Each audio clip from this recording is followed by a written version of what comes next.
नमस्कार दोस्तों, मैं रविशेखर कुमार अपने एजुकेशनल चैनल जीएस सब्सक्राइबर पर पुनः आपका स्वागत करता हूं।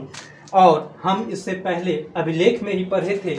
अभिलेख के अंतर्गत हमने 5 अभिलेख के बारे में पढ़ा था। सबसे पहला है रुद्रदामन का जूनागढ़ अभिलेख जो गुजरात से प्राप्त हुआ। उसके बाद समुद्रगुप्त का प्रयाग प्रशस्ति अभिलेख जो उत्तर प्रदेश से प्राप्त हुआ। समुद्रगुप्त का एरन अभिलेख जो मध्य प्रदेश से प्राप्त हुआ।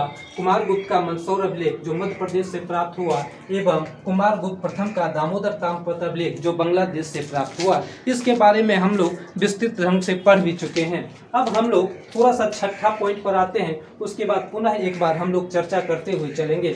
तो छठा है चंद्रगुप्त द्वितीय का मेहरौली अभिलेख जो दिल्ली से प्राप्त हुआ है।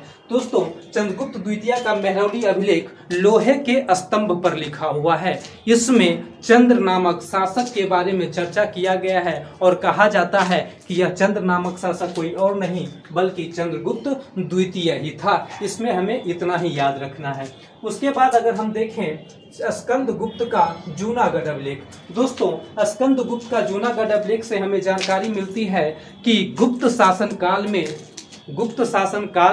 गुप्त साम्राज्य पर हूण जातियों के द्वारा आक्रमण किया गया था। हूण जातियों के द्वारा आक्रमण किया गया था, जिसमें यानी कि इस अभिलेख में हूणों के लिए मलेच्छ शब्द का प्रयोग किया गया है।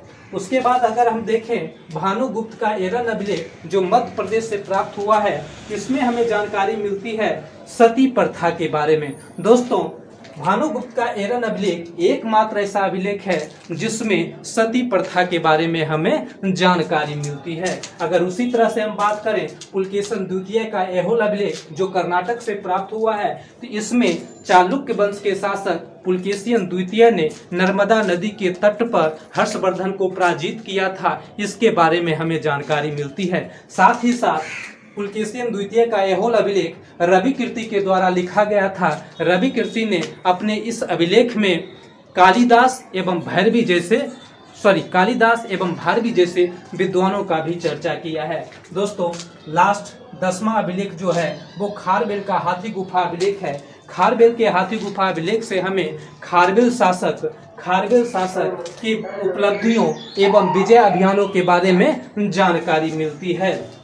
साथ ही साथ इस अभिलेख में हमें यह भी जानकारी मिलती है कि मगध का एक शासक जिसने कलिंग में नहर को खुदवाया था, इस प्रकार की जानकारी भी हमें मिलती है। दोस्तों, 2 मिनट में हम पुनः अभिलेख का चर्चा करते हुए इसे आज समाप्त करेंगे। चूँकि कल हम आपको कोई वीडियो नहीं दे पाए थे, कारण कुछ मौसम का भी प्रॉब्लम था, ताकि हमें बेहतर जगह नहीं मिल पाया जहां मैं आपको यह वीडियो प्रोवाइड कर पाता।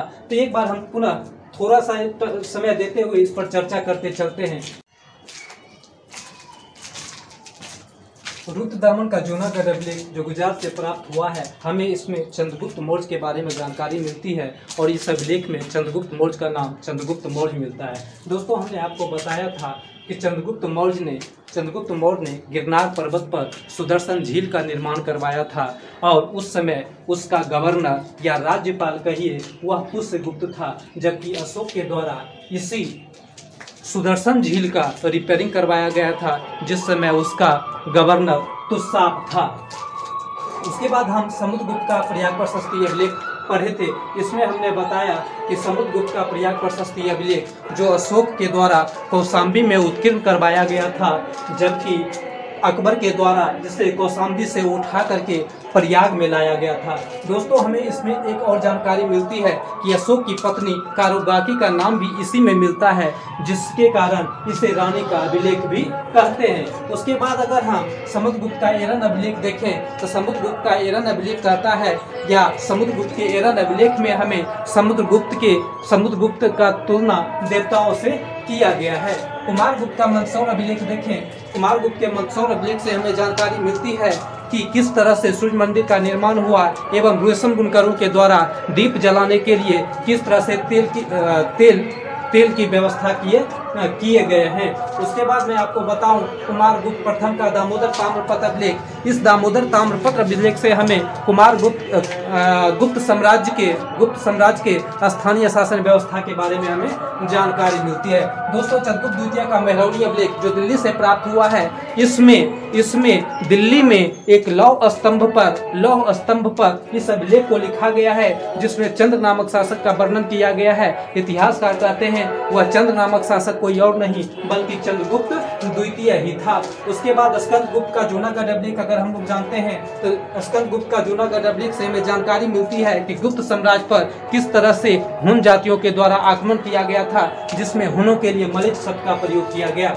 उसके बाद में अगर आपसे बात करूं भानुगुप्त का एरन अभिलेख जो मध्य प्रदेश से प्राप्त हुआ है, तो दोस्तों यह एक पहला अभिलेख है जिसमें सती प्रथा के बारे में हमें जानकारी मिलती है। उसके बाद अगर हम बात करें पुलकेशिन द्वितीय का ऐहोल अभिलेख जो कर्नाटक से प्राप्त हुआ है, इसमें चालुक्य वंश के शासक पुलकेशिन द्वितीय ने हर्षवर्धन को नर्मदा नदी के तट पर पराजित किया था, इसके बारे में जानकारी मिलती है। साथ ही साथ हमें यह भी जानकारी मिलती है कि रवि कीर्ति ने इस अभिलेख को लिखा था और इसमें भारवी एवं कालिदास जैसे लेखकों का वर्णन भी किया है। अगर हम उसके बाद देखें खारवेल का हाथी गुफा अभिलेख जो ओडिशा से प्राप्त हुआ है, इसमें हमको यह पता चलता है कि खारवेल नाम का शासक जिसकी उपलब्धियों का वर्णन विजय अभियानों का वर्णन इसी अभिलेख में किया गया है।